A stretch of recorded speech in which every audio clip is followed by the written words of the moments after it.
اعوذ باللہ من الشیطان الرجیم بسم اللہ الرحمن الرحیم اللہم صلی علی محمد وآل محمد مومنین سلام علیکم۔ میں ہوں سید شاہد حسین میثم نہروی اور پروگرام ہے کام کی بات۔ آج ہم صحیفہ سجادیہ کی 18ویں دعا یعنی دعا نمبر 18 کو ڈسکس کرنے جا رہے ہیں۔ یہ دعا ویسے تو شاید ان تمام دعاؤں میں جو صحیفہ سجادیہ میں دی ہوئی ہیں یعنی کل ملا کر کے 54 دعائیں 54 دعا، ان میں سے سب سے چھوٹی دعا یہ ہے، ایک ہی پیراگراف کی دعا ہے۔ لیکن اس ایک پیراگراف کی دعا کو آپ یہ نہ سمجھ لیجئے کہ اس میں پھر بہت جلد ہی یعنی ہم سمجھا پائیں گے۔ معانی کا ایک سمندر ہے اس کے اندر کہ جس کو ایکسپلین کرنا اور اس کو سمجھانا بے انتہا مشکل کام ہے۔ اسی وجہ سے ہم آپ کو بتا دیں، جب آپ ویسے تو سبھی دعاؤں کے ساتھ میں کہوں کہ کیا الفاظ بہرحال آتے آتے زبان پر رہا جا رہا ہے، بہرحال جو انصاف ہونا چاہیے تھا ان دعاؤں کے ساتھ کسی کے ساتھ نہیں ہوا شاید، کیونکہ جو ترجمے ہم دیکھتے ہیں، میرے پاس جو ترجمہ ہے میں سب کو کہہ بھی نہیں رہا ہوں، جو اردو ترجمہ دیکھ رہا ہوں سامنے ان دعاؤں کا کیا گیا ہے، ان ترجموں کو سمجھنے کے لیے ایک اور ترجمے کی ضرورت ہے۔ ایسے آپ سمجھ لیں خود ہی وہ اتنے مشکل یا اتنے، بس ٹرانسلیٹر کا اس پہ تو توجہ تھی کہ وہ عربی سے ٹیکسٹ میچ کھا رہا ہے، لیکن اس پر توجہ نہیں تھی کہ اردو والا انسان جو اردو ریڈر ہے اس کو سمجھے گا بھی یا نہیں۔ بہرحال میں اس پر بھی نہیں جاتا اور ڈسکس کرنے جا رہا ہوں اس 18ویں دعا کو، لیکن اس کو سمجھانے کے لیے مجھے بھی بہت کام کرنا پڑے گا، تو آپ سمجھ پائیں گے۔ پہلی بات تو اس دعا کو اس کے ٹائٹل کے ساتھ پڑھیں گے تبھی سمجھ میں آئے گی۔ ٹائٹل کیا ہے یعنی اس کی ہیڈنگ کیا ہے کہ کسی مصیبت کے دور ہو جانے کے وقت پر یا پھر کسی حاجت کے فوراً پورا ہو جانے کے موقع پر امام زین العابدین علیہ السلام یہ دعا پڑھتے تھے۔ یعنی حاجت پوری ہو گئی، مشکل دور ہو گئی، لیکن پھر بھی دعا پڑھتے تھے۔ ایک گھبراہٹ، ایک ڈر ہوتا تھا۔ کس چیز کا ڈر یہ ابھی آپ کو سمجھ میں آئے گا، ٹھیک ہے، یہ دعا میں ہی خود سمجھ میں آئے گا۔ لیکن ایک بات تو یہ کہ دعا پوری ہونے پر بھی دعا پڑھتے تھے، اور حاجت اگر فوراً حاصل ہو جاتی تھی، اللہ فوراً جو مانگا فوراً دے دیتا تھا، تو ہم یہاں پر لفظ ڈر دعا کے اندر میں نہیں آیا ہے، لیکن میں بتائے دے رہا ہوں نہج البلاغہ کی روشنی میں کہ یہ ائمہ طاہرین اس وقت ہمیں سکھاتے تھے کہ تب ڈر جاؤ کہ تمہیں کوئی ایسی بات ہے جو اللہ نے فوراً دے دیا، کیا بات ہے ایسی، ٹھیک ہے۔ تو اب میں دعا شروع کرتا ہوں۔ بسم اللہ الرحمن الرحیم۔ اللہم لک الحمد علی حسن قضائک، اے میرے مالک تیرا لاکھ لاکھ شکر ہے اس بات پر کہ تو نے بہترین انداز میں میری حاجت پوری کر دی، میری ضرورت پوری کر دی۔ وَبِمَا صَرَفْتَ عَنِّي مِنْ بَلَائِكَ، اور اس وجہ سے بھی میں تیرا بہت شکر گزار ہوں کہ تو نے میرے سامنے جو بلا تھی، جو مصیبت تھی، جو پریشانی تھی، اسے ٹال دیا۔ میں بہت آسان الفاظ میں آپ کو سنا رہا ہوں اور بتا رہا ہوں، آپ اگر ٹرانسلیشن دیکھیں گے تو شاید یہ پہلے ہی جملہ نہیں سمجھ میں آئے گا کہ مولا نے کہا کیا ہے۔ پھر فرما رہے ہیں مولا، فلا تجعل حظی من رحمتک ما عجلت لی من عافیتک، یہ جو تو نے ابھی میری فوراً میری دعا سن لی، میری حاجت پوری کر دی، اور یہ جو تو نے اپنی رحمت، فوری رحمت سے، کوئک رحمت سے جو بھیج کر کے میری حاجت پوری کر دی، تو ایسا نہ ہو کہ نیکی اور عافیت میں سے بس میرا حصہ اتنا ہی تو لگا ہے، اس کے آگے پھر کچھ نہ دے۔ یعنی یہ جو تو نے فوراً میری بات پوری کی، تو اب مجھے ڈر ہوا کہ کہیں ایسا نہ ہو کہ بس میرے حصے میں اتنی ہی رحمت ہے تیری، اور اس کے بعد ابھی آئے گی بات، تو میں بات سناتا ہوں۔ اگر ایسا ہوا کہ یہ جو تو نے فوراً میرے پاس رحمت بھیجی ہے، اگر صرف یہی رحمت میرے حصے کی رحمت ہے اور یہی عافیت میرے حصے کی عافیت ہے، تب کیا ہوگا؟ فَأَكُونُ قَدْ شَقِيتُ بِمَا أَحْبَبْتُ، تو میں تو بدنصیب ہو جاؤں گا، میں تو بدنصیب کہلاؤں گا۔ کیوں؟ کیونکہ جو میں چاہ رہا ہوں وہ تو بہت بڑی رحمت ہے تیری، اس کی میں امید لگائے ہوا ہوں، میں تو آخرت کی رحمت کی امید لگائے ہوا ہوں. تو اگر تو تھوڑی سی ابھی دے رہا ہے اور اگر کہیں ایسا ہے کہ اس کی آگے کوئی رحمت نہیں آنی تو میں تو ڈر گیا. پھر وَسَعِدَ غَيْرِي بِمَا كَرِهْتُ، پھر فرما رہے ہیں کہ اور اگر ایسا ہوا تو میرا دشمن، میرا مخالف وہ چیز پا جائے گا جو مجھے اچھی نہیں لگتی. مخالف 4 دن بعد جب یہ تیری رحمت ختم ہو جائے گی، یا عافیت ختم ہو جائے گی میرے اوپر اور میں پریشانی میں آؤں گا، تو وہ پریشانی، وہ دکھ تو میرے لیے تو مکروہ چیز ہوگا، لیکن میرا دشمن، میرا مخالف وہ تو خوش ہو جائے گا.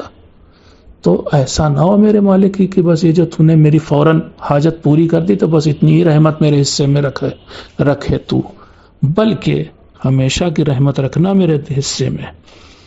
دوسرا جملہ، 3 ہی جملے ہیں پوری دعا میں.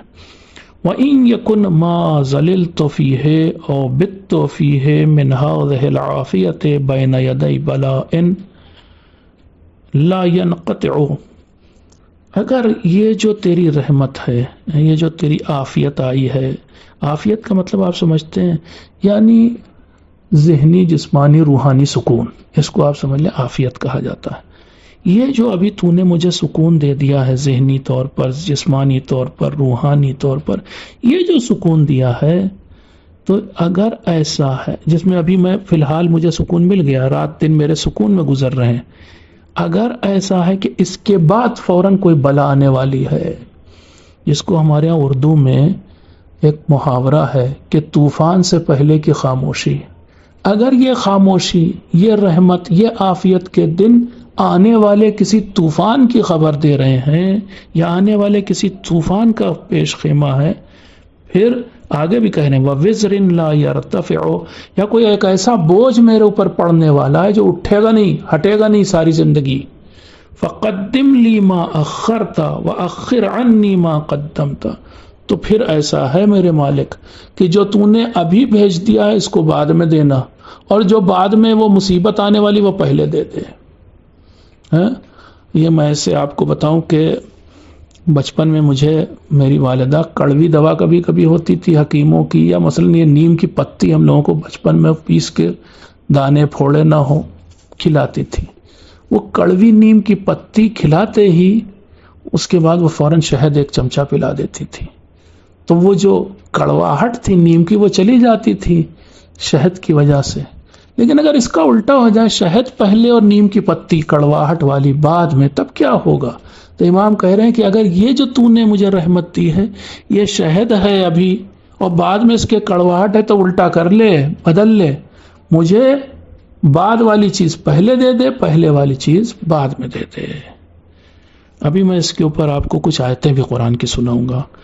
اب تیسرا جملہ ہے، فرما رہے فغیر کثیر ما عاقبتہ الفناء، جس چیز کی عاقبت یا جس چیز کا سر انجام یا اینڈ فنا ہو، اینائلیشن ہو، بربادی ہو، تباہی ہو، تو وہ تو اگر بہت زیادہ بھی ہو تب بھی بیکار ہے. مان لیجئے کہ جیسے ہم لوگوں کا تو بڑی زندہ مثال دی جاتی کہ ایک انسان خوب نعمتوں میں عیش و آرام میں زندگی گزارے، مگر آخری گھڑی وہ ایمان اس کا جاتا رہے، تو آپ کیا چاہیں گے؟ یہ والی زندگی کہ جس میں عیش و آرام ہو زندگی بھر، ایمان بھی ہو، لیکن آخری سانس کے وقت ایمان چلا جائے، یہ بہتر ہے یا یہ کہ پوری زندگی تکلیف میں چاہے گزر جائے لیکن آخری سانس ایمان کے ساتھ گزرے؟ تو امام فرما رہے ہیں کہ وہ زیادہ جو ہوتا ہے، جو بہت عیش و آرام والا بھی ہوتی ہے زندگی، لیکن آخر میں اگر فنا ہے اس کے تو وہ بیکار ہے. اور پھر اس کا الٹا وغیر قلیل ما عاقبتہ البقاء، اور جو چیز جس کا اینڈ یا سر انجام بقا ہوتی ہے، یعنی ہمیشہ کسی چیز کا باقی رہنا، ٹھیک ہے، تو وہ چیز چاہے تھوڑی ہو وہی بہتر ہے. پھر ایک مثال دیں، بہت سے ایسے کھانے خوشبو والے اور مٹھاس والے ایسے ہوتے ہیں کہ منہ میں رکھا اور اس کی بہت دیر تک اس کا مزہ رہتا ہے منہ میں. اب یہ کھانا بہت اچھا ہے، چاہے آخر میں 1 ہی چمچہ کھایا جائے، چاہے آخر میں آدھا چمچہ کھایا جائے، اس کی خوشبو اور اس کا مزہ بہت دیر تک منہ میں رہتا ہے، تو یہ بہت اچھا ہے۔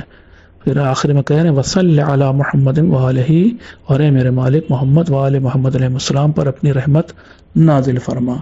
قرآن کی جو آیتیں میں کہنے جا رہا تھا، آپ کے سامنے پیش کرنے جا رہا تھا، وہ یہ ہیں، 3 آیتیں پڑھوں گا، ویسے اس مفہوم کی کئی آیتیں ہیں قرآن میں۔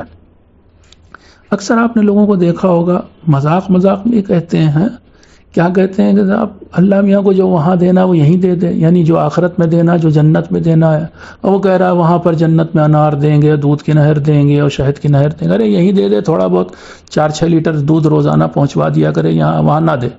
اس طرح کے اکثر لوگ بولتے دیکھا ہوگا آپ نے، مذاق کرتے ہیں، لیکن یہ دین کی چیزوں کے ساتھ ایسا مذاق نہیں کرنا چاہیے، ٹھیک ہے؟ اس میں خود کو بھی شامل کرتا ہوں، میں بھی کون سا بڑا سیریس ہوں، توبہ توبہ اور استغفر اللہ کہتا ہوں، پالنے والے مجھ سے کبھی ایسا نکلا ہو زبان سے تو معاف کرنا۔ قرآن کیا کہہ رہا ہے؟ میں 3 آیتیں آپ کے لیے پڑھتا ہوں۔ ایک سورہ آل عمران کی آیت نمبر 145، 145، وَمَن يُرِدْ ثَوَابَ الدُّنْيَا نُؤْتِهِ مِنْهَا وَمَن يُرِدْ ثَوَابَ الْآخِرَةِ نُؤْتِهِ مِنْهَا۔ بہت سمپل سی بات ہے، جو انسان اس دنیا میں خیر خوبی عیش آرام چاہتا ہے، اللہ کہہ رہا ہم اسی دنیا میں اسے عیش آرام دے دیتے ہیں۔ پھر دوسرے جملے میں، لیکن جو انسان آخرت کا عیش و آرام چاہتا ہے تو ہم اسے آخرت کا عیش و آرام دیتے ہیں۔ تو یہ تو کوئی بڑی بات نہ ہوئی شاید آپ کہیں گے، لیکن اب اگلی آیت سنا رہا ہوں، سورہ شورا یعنی 42 نمبر سورہ، اس کی آیت نمبر 20۔ اب اس میں کیا کہا جا رہا ہے؟ ملتی جلتی آیت ہے لیکن تھوڑی اور اس میں زیادہ بات کہی جا رہی۔ من کان یرید حرث الآخرہ نزد لہ فی حرثہ، جو انسان آخرت، پہلے اس میں آخرت کی بات کی گئی، جو انسان آخرت کی کھیتی چاہتا ہے یا ایسے کہہ لیں آخرت کا عیش و آرام چاہتا ہے، تو ہم نہ صرف یہ کہ آخرت کا اسے عیش و آرام دیتے ہیں، اس میں بلکہ کچھ بڑھا بھی دیتے ہیں، اضافہ بھی کر دیتے ہیں۔ لیکن وَمَنْ كَانَ يُرِيدُ حَرْثَ الدُّنْيَا نُؤْتِهِ مِنْهَا وَمَا لَهُ فِي الْآخِرَةِ مِن نَصِيب، لیکن جو انسان صرف اس دنیا کی بھلائی چاہتا ہے، اس دنیا کا عیش و آرام چاہتا ہے، وہ کہتا ہے ہمیں نہیں آخرت کا چاہیے بھائی۔ جو ایسا کہتا ہے تو ہم اسے اس دنیا میں ہی سب دے دیتے ہیں، اس دنیا میں اس کی ہر نیکی کا پھل یہی دے دیتے ہیں۔ وَمَا لَهُ فِي الْآخِرَةِ مِن نَصِيب، تو اب چونکہ سارا کا سارا ہم نے اس کی جزا یہی دے دی، اس لیے اب آخرت میں اس کو کوئی حصہ نہیں ملے گا۔ تیسری آیت پڑھتا ہوں، اور یہ سورہ بقرہ کی 200 نمبر آیت ہے، یاد رکھنا بھی آسان ہے، 200۔ وَمِنَ النَّاسِ مَن يَقُولُ رَبَّنَا آتِنَا فِي الدُّنْيَا وَمَا لَهُ فِي الْآخِرَةِ مِنْ خَلَاقٍ، اور لوگوں میں ایک انسان یا کچھ انسان ایسے ہیں جو یہ کہتے ہیں اللہ کی بارگاہ میں ہاتھ اٹھا کے، ربنا آتنا فی الدنیا، اے میرے مالک ہمیں اسی دنیا میں دے دے۔ جب وہ اتنا کہتے ہیں، آگے یہ نہیں کہتے ہمیں آخرت میں بھی دینا، تو پھر کیا ہے؟ وما لہ فی الآخرۃ من خلاق، تو اس دنیا میں ہی اللہ انہیں ان کی ہر نیکی کی جزا ثواب دے دیتا ہے، ہر نیکی کا بدلہ اسی دنیا میں۔ وما لہ فی الآخرۃ من خلاق، تو پھر ایسے انسان کا کوئی حصہ آخرت میں نہیں ہوگا، اسے وہاں پر کوئی ثواب، کوئی نیکی، کوئی بھلائی، کوئی اجر نہیں ملے گا۔ تو ہمارے پاس 2 آپشن ہیں، کیا ہے کہ ہم آخرت کی بھلائی چاہیں یا دنیا کی۔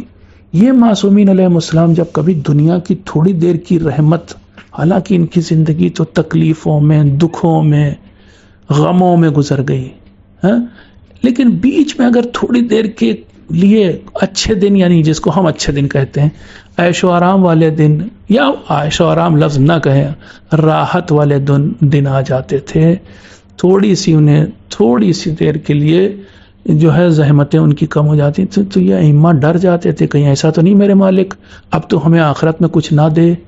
تو اس وجہ سے اس طرح کے کلمات جو اس دعا میں آئے تھے، صحیفہ سجادیہ کی دعا نمبر 18 میں، وہ پڑھتے تھے۔